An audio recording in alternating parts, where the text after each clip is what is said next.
as an advocate, I champion for the cause of vulnerable children in our church. I kind of picture what I do as being the bridge or the connector between mainly my church and our families, but also volunteers and just basically finding any needs that need to be met and helping find the resources for those.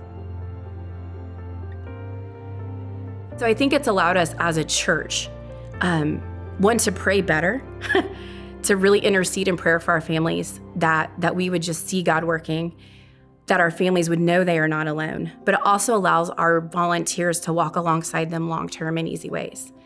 And so I think it's really allowed us to just love and see people better. I really enjoy and love building meaningful connection, deepening relationships with people.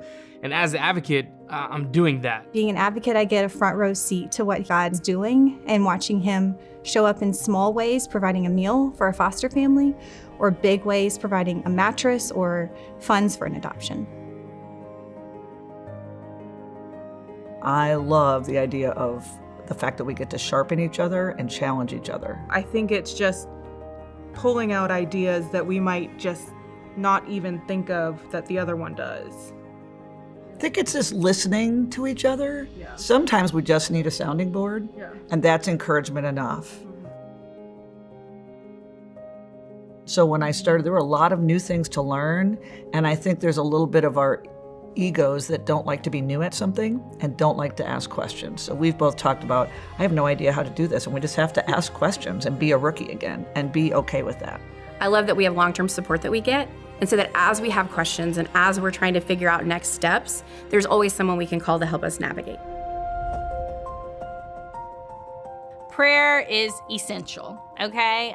This is not always easy, okay? We're caring for children and families that have dealt with trauma. And so prayer is an essential need just for yourself, for peace, but also for guidance and direction, because we can't do this on our own. I would just say trusting in his goodness and also remembering his commitment, like let our hearts break for what breaks his heart.